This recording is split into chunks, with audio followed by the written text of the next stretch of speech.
Hi, I'm Heather Marie Montilla, and you are watching PBS Books. Thank you for joining us.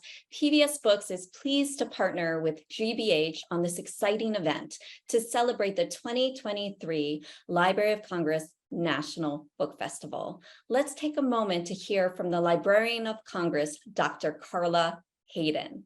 I'm Carla Hayden, Librarian of Congress, and I want to give a thank you to PBS Books for supporting the National Book Festival. Hope you can join us in Washington and online for this year's festival on Saturday, August the 12th. Thanks, Dr. Hayden. Now through August 31st, PBS Books and PBS stations across the country will host a series of 10 virtual events with 11 authors, this obviously being one of them. These videos, these films will be available on demand on PBS Books and also the National Book Festival website at loc.gov/bookfest. Now let me introduce my GBH colleague, Tina Cassidy. Hi, everyone. It's so nice to be here. I'm Tina Cassidy, the Chief Marketing Officer at GBH, and it's my pleasure to welcome you to a remarkably bright conversation with Shelby Van Pelt. I'm so excited to be hosting this special event in collaboration with GBH and the Library of Congress to celebrate the Library of Congress's National Book Festival that will occur August 12th. The Library of Congress National Book Festival is a highly anticipated annual event which draws the young, old, and any age in between, appealing to a wide palette of tastes and preferences in genres, ranging from adult fiction to fantasy, kidlit to political nonfiction. It's free to the public, and it'll be a one-day event held on August 12th from 9 a.m. until 8 p.m. in Washington at the Walter E. Washington Convention Center. A selection of programs will be live streamed online, and videos of all the programs will be available shortly after the festival. For more information, you can visit the link you see in the chat. In just a minute or so, we'll be joined by New York Times bestselling author Shelby Van Pelt. Her debut novel is a beautiful exploration of friendship, reckoning, and hope. Her story serves as a reminder that sometimes taking a hard look at the past can help uncover a future that once felt impossible. Told from the point of view from an unlikely character, it's the best part of this book will tug at each and every one of your heartstrings. Shelby Van Pelt was born and raised in the Pacific Northwest, where this fabulous novel takes place, and she now lives in the suburbs of Chicago with her family. And now, PBS Books is honored to welcome Shelby Van Pelt. Hi. Welcome. We're so happy to have you here. I'm so thrilled and honored to be here. Thanks for having me on. Absolutely. All right. Well, let's get right to the questions, because I feel like I have about 10 pages of questions that are either mine or others that have come in advance, and we're having some in the Q&A. So let's just start at the beginning here. Your novel, Remarkably Bright Creatures, is unique. Where did you draw inspiration, and what made you want to write this novel? I feel like unique is such a nice way to put it. I feel like sometimes people say weird, which, Okay. both are true. I never, I'm not a marine biologist. I'm a lifelong animal lover.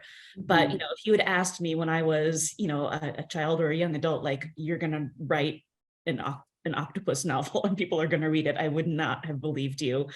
It came about kind of randomly. I was in my early 30s, and I was kind of between career things, and I'd always liked writing. So I thought, I'm going to take a stab at writing some fiction. And so I was in this headspace where I was kind of on the hunt for characters wherever I went. I was doing a lot of eavesdropping in coffee shops and restaurants, and just trying to find kind of crumbs of stories in the wild. And it was around that time that I happened one afternoon to go down a YouTube rabbit hole about giant Pacific octopuses. I don't even remember what got me started on it. It was just one of those things where I was probably supposed to be doing something else, and then, got sucked into some sort of algorithm, and ended up watching all these octopus videos. And I remember thinking to myself that would be a really fun voice and a fun character to explore. And I started thinking of what, particularly some of the octopuses that were in captivity, one in particular that was very determined to escape from its tank. Yes. And I'm the kind of person who always gives voices to my cats. I kind of talk for them, so it's not that much of a stretch maybe to start imagining what an octopus might be thinking or saying if they could use language. So I just kind of filed that away, and not too long after that, I was taking a creative writing class. It was actually the first creative writing class I had ever taken. And it was just one of these continuing education, anyone can sign up, non-credit, very casual type of classes. But one of the writing exercises that we got was to write from an unusual point of view. And so I literally just started writing this thing like on a piece of notebook paper, this octopus introducing himself to the world and keeping this sort of journal of his frustrations of being in captivity. And I was very fortunate that the instructor of that class really liked it and, continued me to keep exploring that character and keep going with it. It definitely wasn't an immediate thing, a jump to like, hey, I'm going to write a novel about this. But, I was really enamored with the character that eventually became Marcellus, the octopus. And, over the years, just kind of kept working on it. And, then a couple of years ago, really kind of got some steam in my engine to finish it and make it into an actual novel. But, I always say it's funny, like, that moment of just being bored on the internet and coming across this thing that caught my interest, that's what sparked this whole thing. You just never know where those inspirations are going to come from. And sometimes you're not looking for them necessarily when you come upon them.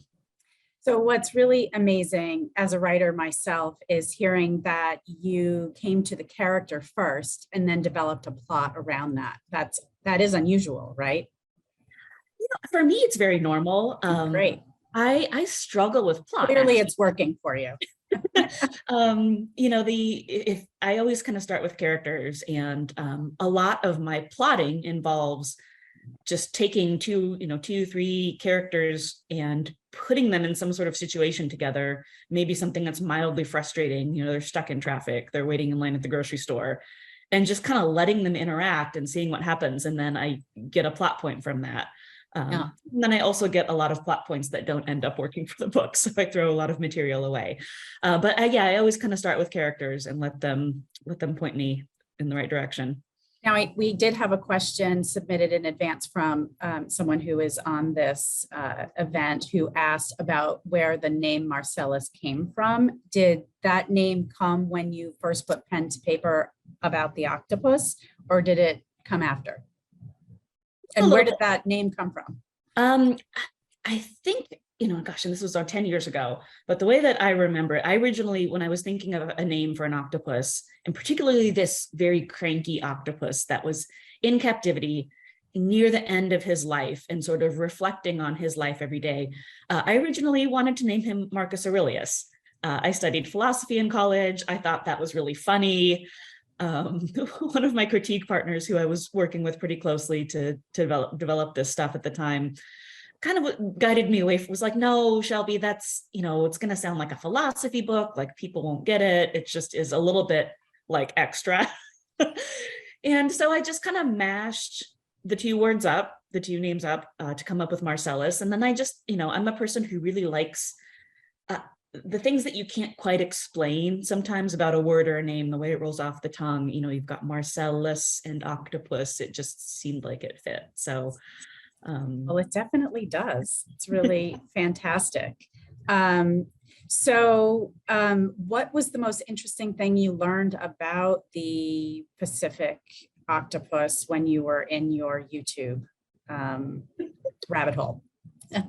Well, I went down many subsequent YouTube rabbit holes, Yes. and it's highly recommended. There's so much great octopus content out there, and I feel like it is an ever-growing library of content because we are still learning so much about cephalopods every day. I feel like they are, among the lesser understood of intelligent creatures on Earth.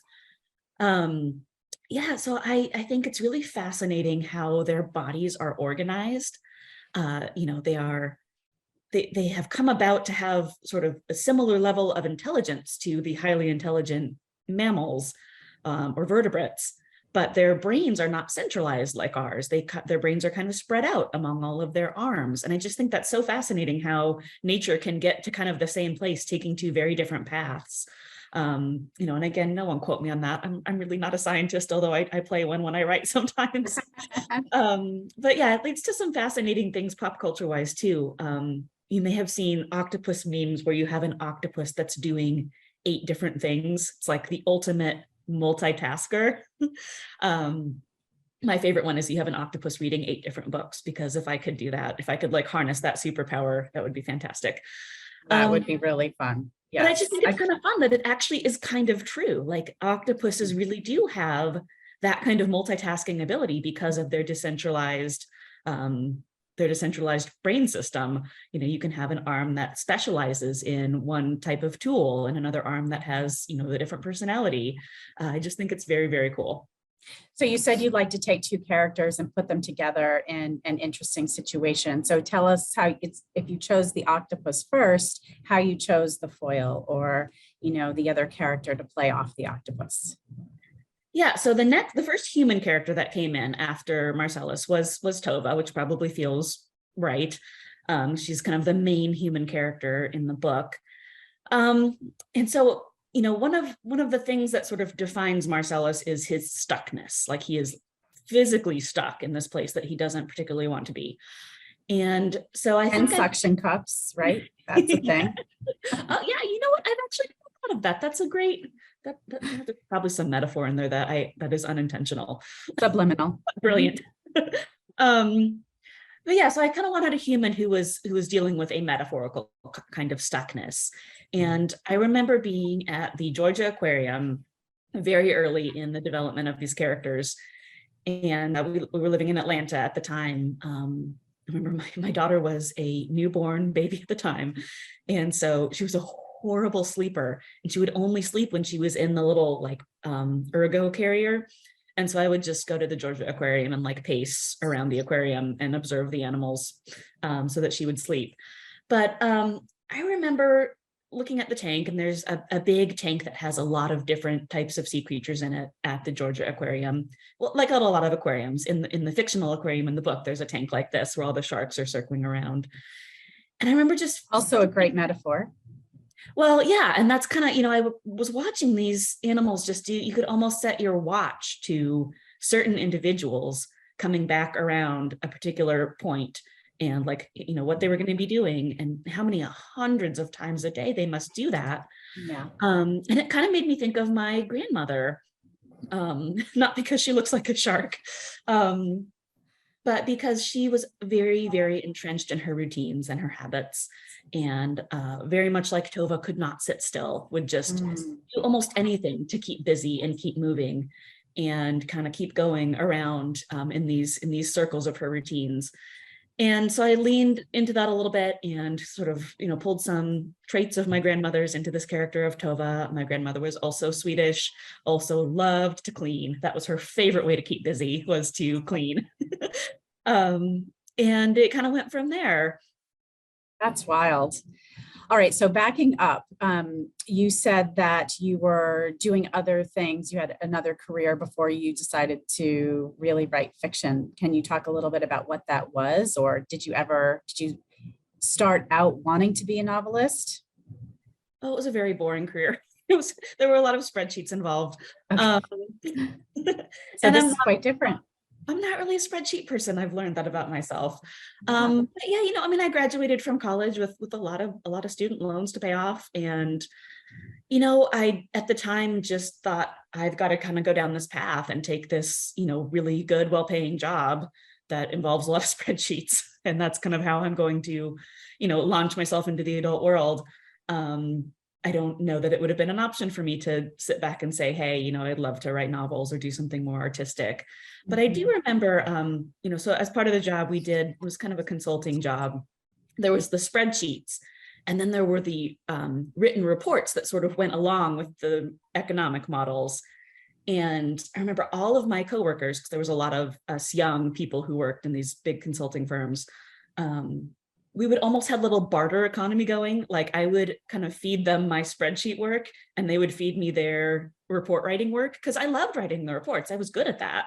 And I was not as good at the spreadsheets. So, that was probably kind of the first inkling that like, okay, maybe, a different career that is more writing heavy would be good for me. I mean, I did always love writing as a kid, and I always kind of was more on the journalism side of it. Like I was editor of my high school newspaper. Yeah. I guess I thought if I would have had a writing job, it would have been something like that. I never thought of myself as being a particularly creative person. And actually, sometimes it's still hard for me to think of myself as a creative person. Okay, so speaking of the massive success of your book, you did say, you slipped it in, that you were working on this for 10 years.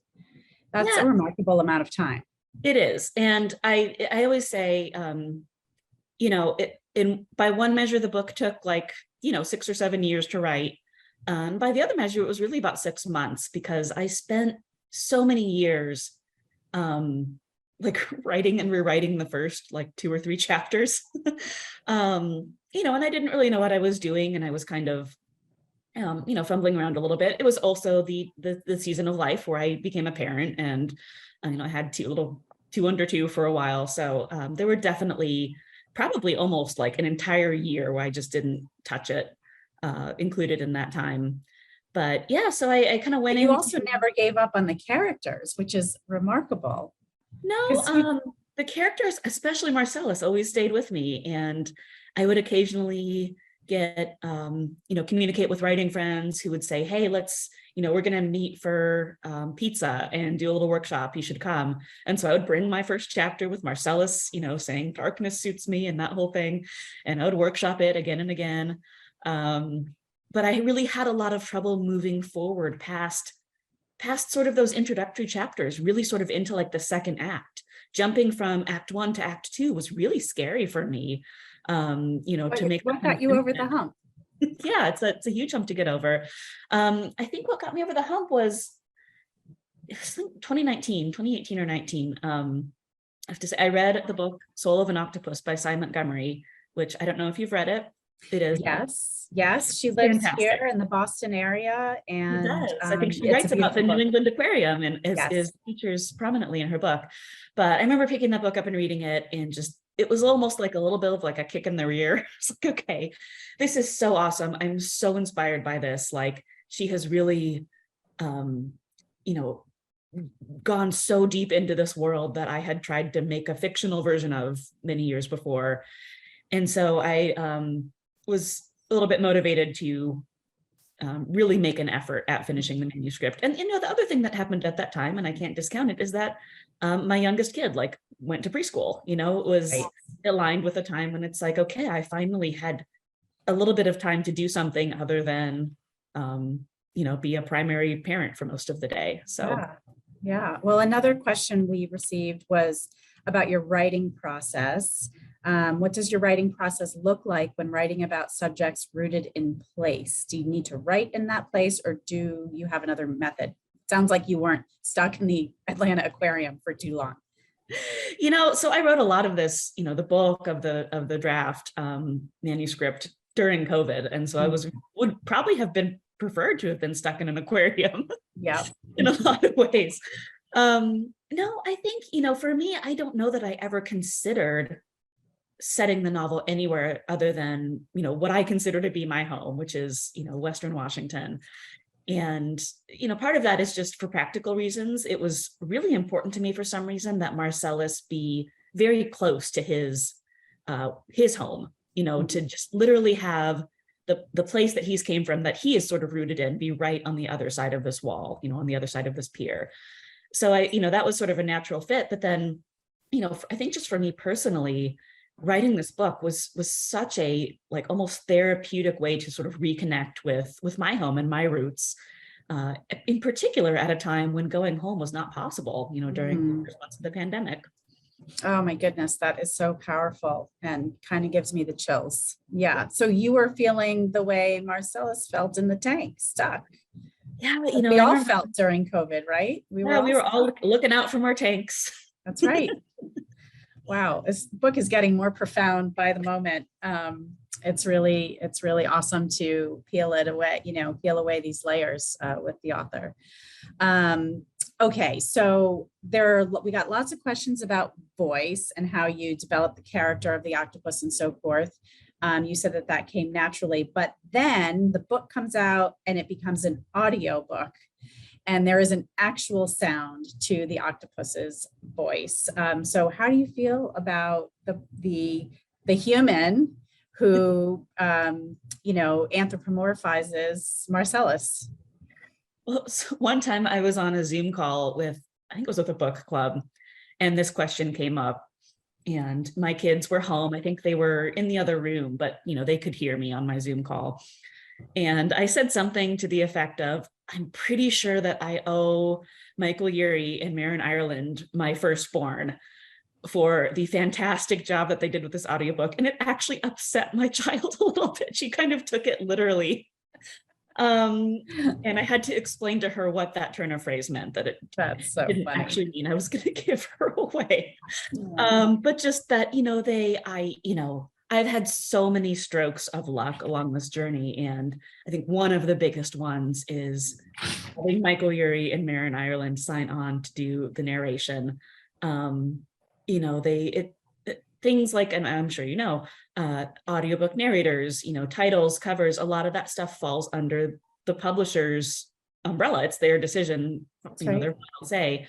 But we did have a collaborative process of trying to narrow it down to who we thought our favorite picks were. And then they said, just tell us who your favorite is of these suggestions, and we'll go out to them and approach them in that order and see if they're willing to do it. And it just honestly blows my mind that, that these very famous, Michael Urie is like a very famous actor, Marin Ireland is a rock star in the audiobook world, that they were willing to sign on for a debut novel from an unheard of author about an octopus. Like, I'm so lucky. So they nailed it. Obviously, they hit it out of the park. That's great. Well, I understand it's also been optioned for film as well. What can you tell us about that? And who might play the octopus? How is that even going to work? Is it going to be CGI or AI or real octopus with voiceover? No, I don't know. It has been optioned, which was super exciting. I mean, that was a really fun afternoon for me to be sitting in my, my house in the Midwest in the middle of my living room talking to Hollywood producers who want to, buy your book and make it into a film. Obviously at this moment in time, things are on hold just due to the strikes, and that's fine. I'm totally fine with that. I support the strike.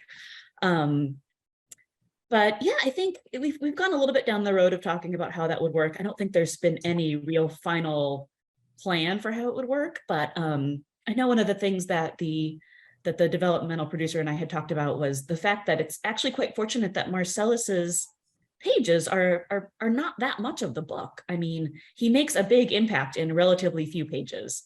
So no one really seemed to be concerned about something that I was concerned about, which is like, is this just going to be impossible to make because of budget issues, because you've got to do a CGI octopus? No one was really that worried about that. Of all the people I talked to, they seemed to think it was a narrow enough slice of the whole story that it would be doable. Not like the Titanic, something equivalent, right? Yeah, no one wants to be the movie that goes, $1 bazillion over budget. That's great. All right, well, let's bring it back to the writing part.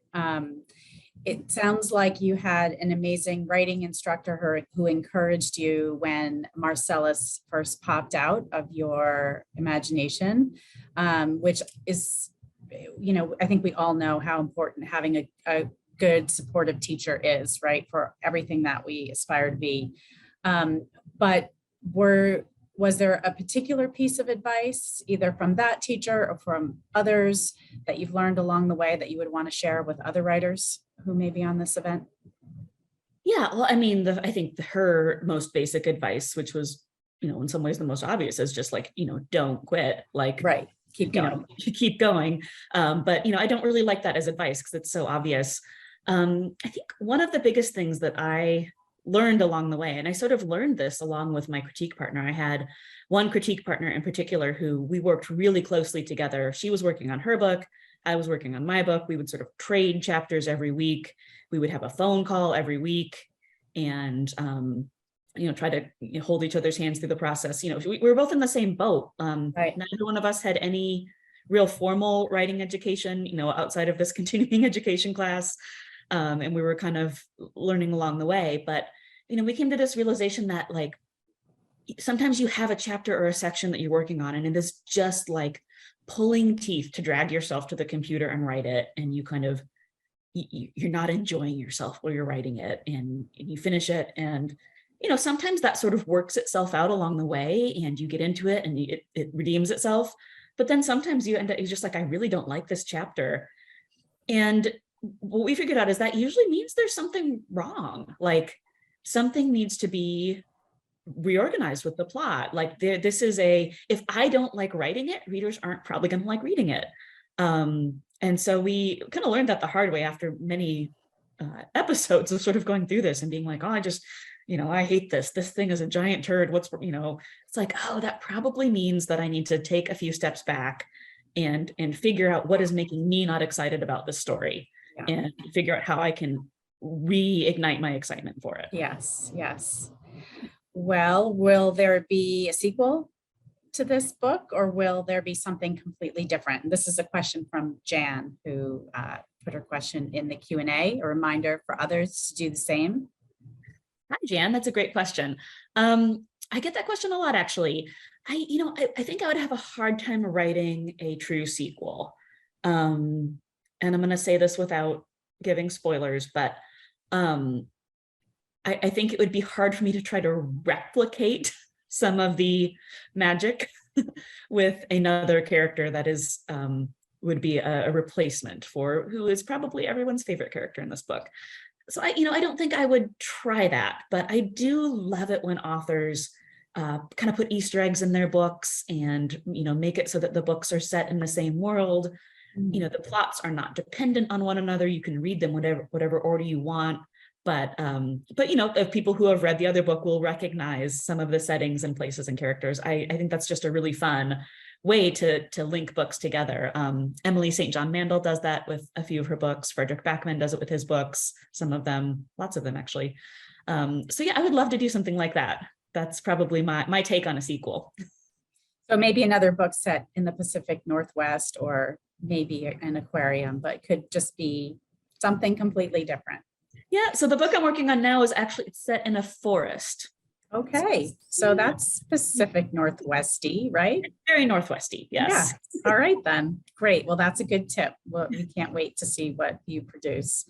Okay, well, I'm going to combine two questions that are somewhat similar from Lisa and Libby in the Q&A. Libby was asking about the Netflix film, My Octopus Teacher, and whether you had seen that. Just absolutely amazing film. And Lisa was also asking if you had seen the PBS Nature film featuring a professor of marine biology in Anchorage who put a big salt water tank in his home and a small octopus in it. And he and his teenage daughter studied it. And she says that it was amazing to see the octopus do so many things. Oh, I don't think I've seen the PBS Nature one, but that's going to be the first thing that I Google once we're done with our chat here, because that does sound amazing. Yeah, My Octopus Teacher, I have a My Octopus Teacher story. So My Octopus Teacher came out. It's fantastic. It is. I highly, highly recommend it to anyone who hasn't seen it. Who if you liked my book, you're probably going to love My Octopus Teacher. It came out in I would say like late summer of 2020, July, August, something like that. And it was right around the time that I was finishing my manuscript, getting ready to query it to agents, which is a big step. It's a big, like, scary thing to do as a writer. You're really taking the first step of putting yourself out there and acknowledging that you're trying to make a go at getting published. Mm-hmm. And I remember I was in the kitchen and I think my kids were watching Netflix, and I overheard the trailer for this My Octopus Teacher.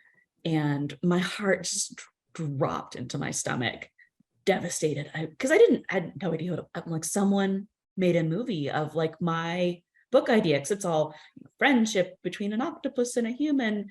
And I think as writers, there's just always this primal fear that someone somewhere on the other side of the world, you have a writing doppelganger that has written your story and is going to beat you. They're Right. gonna beat you to the market with it. So I had a moment of that, which I'm a little bit embarrassed about in hindsight, but I definitely had a moment of panic. But then, I went and actually watched the trailer and then subsequently watched the documentary and realized this was going to be such a benefit to me. I mean, besides just being an amazing, amazing cinematography, like amazing story, amazing octopus, it really stoked excitement about octopuses. And I could not have asked for better timing. I mean, this is when my manuscript is landing on agents' desks. Oh, is right yeah. at the height of this fervor. Total kismet. And yeah, it's sometimes the universe just like hands you a really good hand, I guess.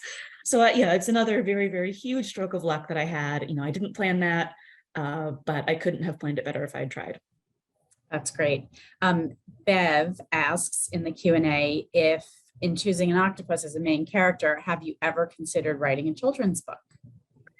I have tried writing children's books. I've never tried to write an octopus-centric children's book, but I went through a phase sort of early in my attempts at fiction writing, and this is when my kids were very small, and we're reading the board books, and I'm thinking to myself, like, oh gosh, like I could write this, right? Like, turns out, no, it's actually very hard. Yes, it is.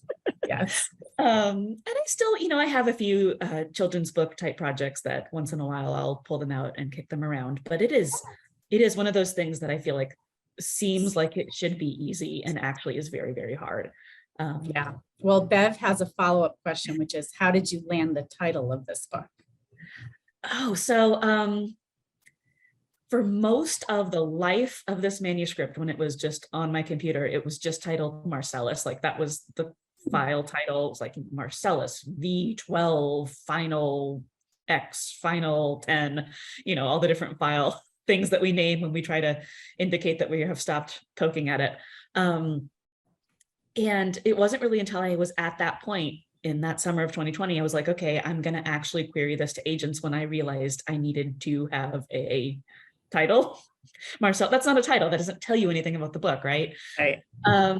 And a writing friend actually shared an exercise with me that she had gotten from some workshop, maybe, where you just go through your book and it asks you all these questions. You're meant to generate something like, hundreds of potential titles by picking out favorite lines, favorite phrases, places, street names, titles of other books that you like, and then it kind of tries to use these bits and fashion them into something like that.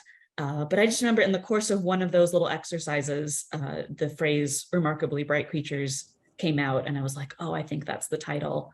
And it really was just, when I was researching the book, you Google octopuses and you get all these kind of, encyclopedia type articles that just explain octopuses. And almost every single one of them has some sort of combination, like octopuses are remarkably intelligent.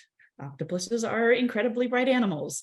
Like that superlative in some combination is always there. And so I thought that was a nice sort of play on that very recognizable type of way of describing an octopus. Well, it works. That's fantastic. I have a question here from Kathleen Kane from Massachusetts. And Kathy asks, can you talk a bit about why the novel focuses so compassionately about aging, both Marcellus and Tova? Yeah, well, I think, just the fact that when Marcellus, from his inception, for whatever reason, I had him focused on sort of the end of his life. And I think it just goes back to sort of wanting him to have that stoicism, is really a part of his character. And, then bringing in a character that was based on my grandmother. Originally, actually, I had Tova being in her 80s when I wrote the draft. And both my agent and my editor had kind of lobbied to make her younger than that. I think one of the main reasons was just for like believability. I'm already asking the reader to buy into an octopus who's directly addressing you. And then we have an 80-year-old woman mopping floors at an aquarium. It's like, no one is going to hire an 80-year-old woman to mop floors at an aquarium. To which I said, you never met my grandmother. because she could have done it.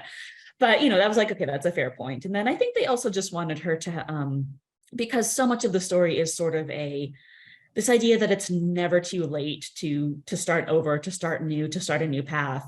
If she's a little bit younger, that just gives her a little bit more time, makes it a little bit more satisfying that she, is able to get herself on this new path. But, and I just think a lot about kind of different generations and, how different generations approach things differently. And I really liked the idea of connecting people across generations, and across species.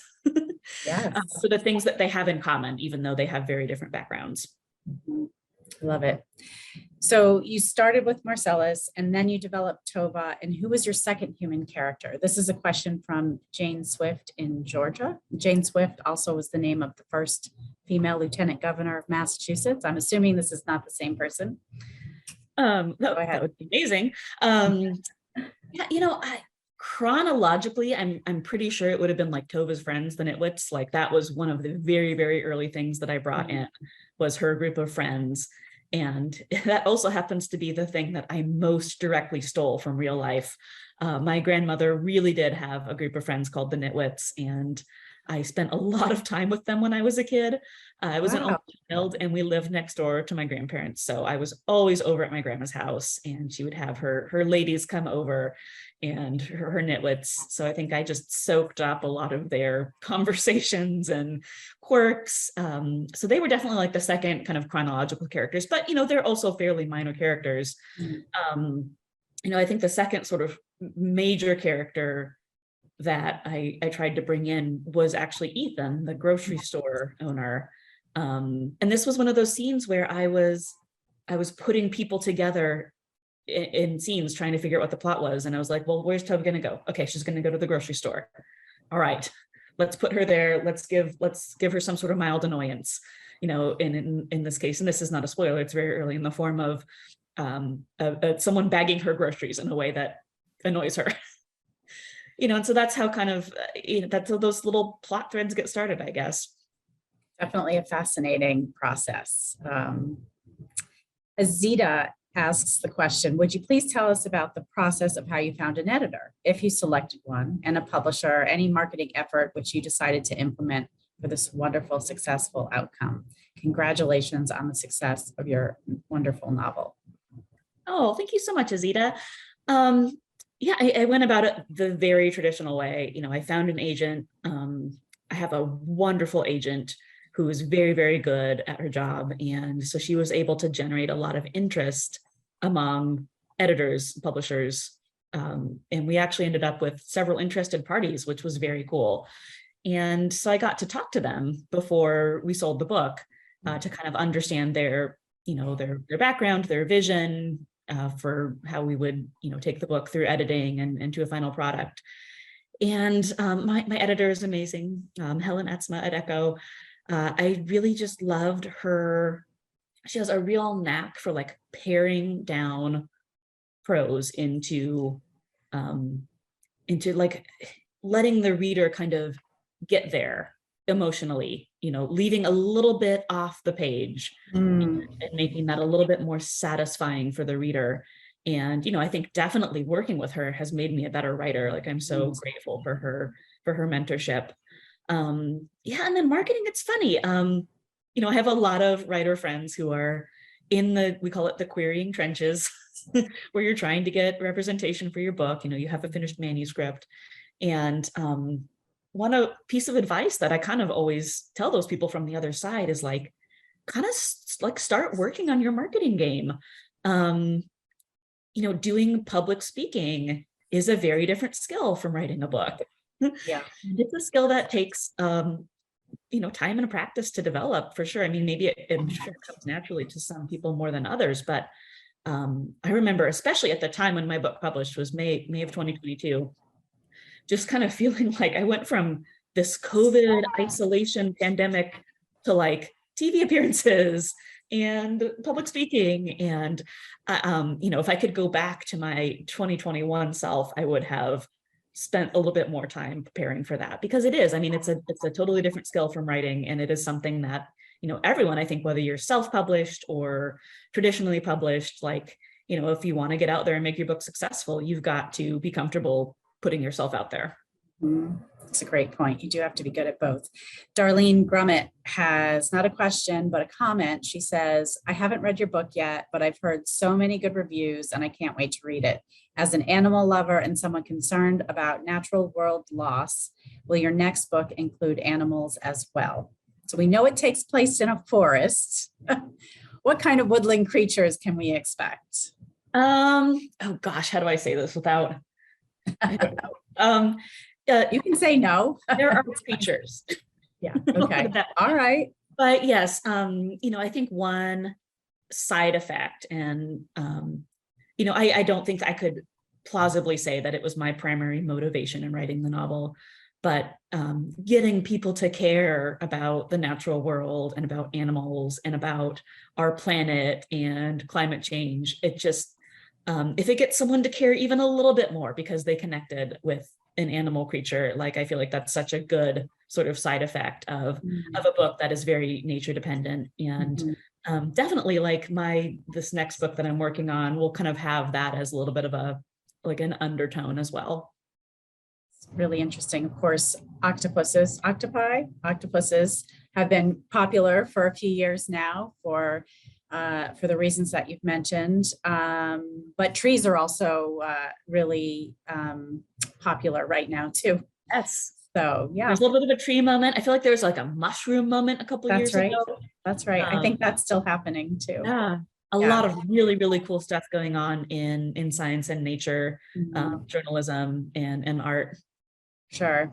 So Beth asks, in addition to loving the book, I love the book jacket. How did you select this colorful art? So do you want to explain how, obviously, you were able to choose a title that stuck through the publishing process, which is great. That doesn't always happen. Does not always happen. Right. So tell us about how the art came to be. Yeah. So that's another one of those things where, just having watched some people I knew go through the traditional publishing process, I was almost like ready for a fight. That's kind of one of the things that they warn you, mostly Twitter warns you about, that, you're not going to have a say in this, and they're going to do whatever they want with your cover. And like, you've got to be kind of prepared to put your guard up or whatever. And in the end, it was just such a non-issue. I remember getting it was like a watercolor that this wonderful graphic artist, at Echo, Vivian Elrell is her name. You can follow her on Instagram. She does beautiful, beautiful artwork. Had made this kind of watercolor of the octopus in Tova, and it's kind of clear that she's supposed to be looking into an aquarium. And I just loved it. I was like, yeah, sign me up. Like, I'm on board. And it pops on the shelf too. Yeah. And I'm so glad that I think my agent and I were a little bit happy and surprised that they went with a very literal cover. I feel like there's been a trend in book covers that maybe is going away a little bit now, but everything for a while was so abstract, and they're beautiful covers, but I feel like it's like, what is this book about? Right. And yes. Given that it was a book that was gonna hit you from page one as you're being talked to by an octopus, I am really glad that they went with an octopus cover, because that way I feel like people are less likely to be blindsided. Sure. And that's the appeal. Yeah, that's great. Well, I'm going to combine two questions and comments, one from Charlotte Hebert and another from Ziena. So Charlotte asked, did you plot this book out in advance at any point? It sounds like you just kept putting characters in interesting situations, but at some point you had to get to an ending, right? And then Ziena is asking, did you have a plan for the big mystery of the book and where it was going, or did it emerge as you were writing? So kind of the same question. Yeah, I am not very good at plotting. I have writing friends who, and it amazes me. They will write these outlines, and they have index cards, and they know what's going to happen in every chapter. And I sit down and try to do that, and it is just my mind is just empty. I have no ideas. But a little bit along the way, definitely. Once I got particularly through about 50% of the book, I was kind of like, okay, I can start to see how some of these things are going to unfold. And I started to have sort of landmarks in my mind. I will say the one thing that I did know, and this I guess is a little bit of a spoiler, but not too bad. I did know in the end that, you know, Marcellus starts with day 1,299 or whatever it is of my captivity. Like the day one of my freedom was instantly there once I had that. So I was like, okay, I know that this is where I'm going to get to. I don't know how I'm going to get there. I don't know how Marcellus is going to get there. I don't know how these other humans are going to be involved, but like I had that at least as a guidepost the whole way along. As far as like the sort of the mystery element, like I took a lot of wrong turns and kind of found my way there. And then on the edit, particularly like that first like major edit of the draft, there was a lot of switching things around and going back and saying, okay, now that I know how these facts play out, I've got to go back and seed all of this other stuff into the beginning of the book. Janet Draxdorf wants to know, do you have a routine for writing, a certain amount of time, number of pages per day, or do you write more spontaneously? Once you were in the groove, because it sounds like there were fits and starts. Yeah, well, I think I'm a procrastinator. So for me, having like some accountability or deadline is definitely necessary, whether that's the form of a formal deadline from an editor, which, you know, like I don't have right now. I have more informal deadlines from critique partners who it's like, we agree that we're gonna write so many pages by this date. Yeah, I think without that, I would just always put it off till tomorrow. It can always be done tomorrow. So that helps me a lot with my tendency to procrastinate and put things off. In terms of sort of like habits, I almost tend to try to like de-ritualize my writing rather than ritualize it. Particularly at, What do you mean by that? Like I don't have an office with a door, unfortunately. Our house, Okay. you know, that was something we learned very quickly when the pandemic hit. It's like, okay, we're all working from home. Like, you know, we have one very small office, and my husband sort of took it over because he was going to be on conference calls all day. So I have my corner of the living room, which is a great place to sit with my laptop and do emails, but I don't love sitting there to write. So yeah, I kind of try to train myself to be able to do it wherever I have the time and space and like mental capacity. I know I have, you know, you always Twitter threads about writing rituals. It's like, okay, I've got to sit, I've got to have this type of tea.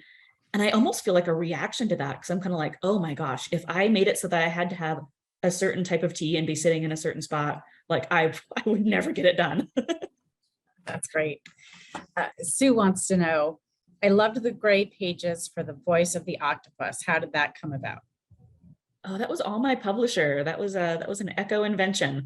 And it turned out so beautifully. I'm so glad that they did that.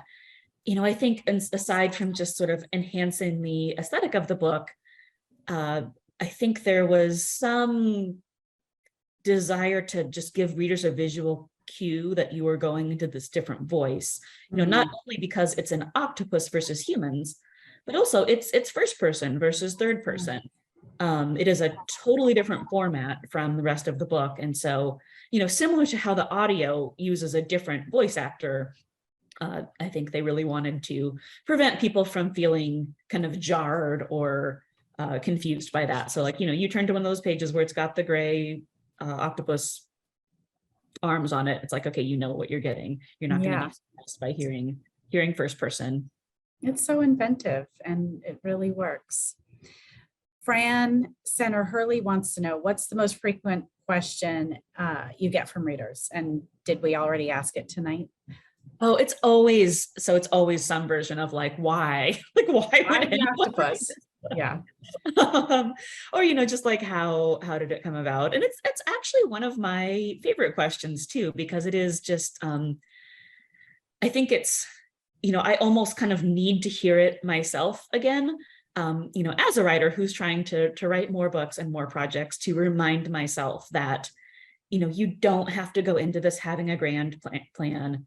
You know, you don't have to, you know, you don't have to have all of the answers when you start. Sometimes the best stories come from just these little seeds of things that we come across in our lives. And, you sort of nurture them and let them grow. That's what needs to happen. Mhm, mhm. Kimberly Trudeau says that her 11-year-old son, Henry, and she read the Octopus pages together, and he is suggesting a prequel to Marcellus. Henry, you are a smart fella. Yeah, that is something that I've thought about. Maybe it would be a short story. I don't know. There would be a whole book there. But yeah, Marcellus as a young octopus before his capture. Recapture, yeah. Yeah. And also too, my kids are a little bit younger. They're 7 and 9 now, but we did something similar. I actually attempted at one point to read the whole book to them because I always read to them at bedtime. That's kind of my role in our bedtime routine. And they really wanted to hear my book. So I started to read it to them. And my 7-year-old, who was probably like, 5 or 6 at the time, I would be on a chapter where Tova's doing something or whatever, like away from the aquarium, and he would interrupt me and say, "Mommy, I thought this was a book about an octopus." So it got to the point where I was just did exactly what Henry's system is there. And we just mostly read the octopus pages. Fascinating. Yeah. I love that. Well, just to sort of extrapolate on Fran's question about what you get asked most frequently, has there been a question from a fan or an interview that has stuck with you that you really loved to answer, something that has not been asked tonight? Oh, I think one of my favorite questions, this was actually at the Los Angeles Times Festival of Books, Los Angeles Times Festival of Books. I was on a panel and someone, I think just a random person in the audience, asked the question of how does making art change you? Or how did writing this book change you? And it's something that I had thought about a little bit, but I hadn't thought about it in quite that way. And it's something that, I've done a lot of reflecting on, I think, since the book came out, of just, these characters, I think I intentionally made them so different from myself. There is not a 40-something-year-old woman with young kids in the book. In fact, there are no young kids in the book really at all, which is strange to me because when I was writing it, I was in the throes of parenting young kids.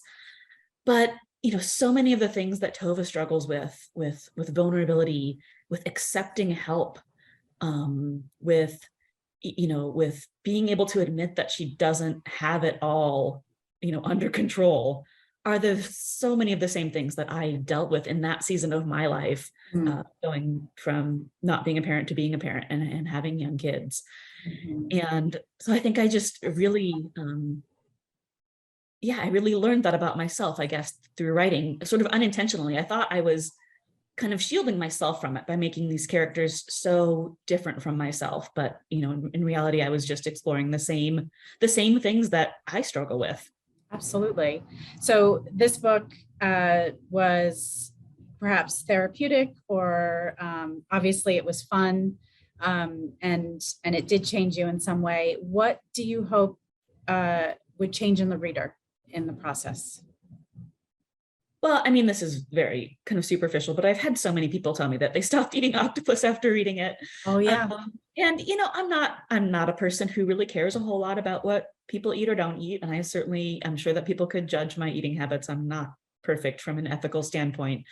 But I do I think that octopus farming is pretty gross. And it's a thing that happens in some places in Europe, and there's been movements to try to stop it. And I've heard from people who have been inspired to get on board with that and do some activism there. And I think that's so, so cool.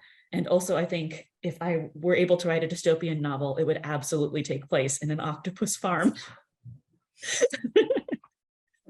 Not to be confused with an octopus garden. Okay. Wow. All right. Well, last question. I read that octopi wreak havoc in aquariums. Can you comment on that? That's from Fred. I guess I thought it was from Cindy, but I think it's from Fred. Yeah, Cindy and or Fred. No, that's, I think, one of my favorite things on YouTube. And there was one fairly recently where there was an octopus that was throwing rocks, and there was They're mad. Yeah, I mean, I think they're bored. I mean, it's And yeah, I think that most zoos and aquariums really like do the best they can to keep them occupied. I know I had a chance to go behind the scenes at the Milwaukee Zoo.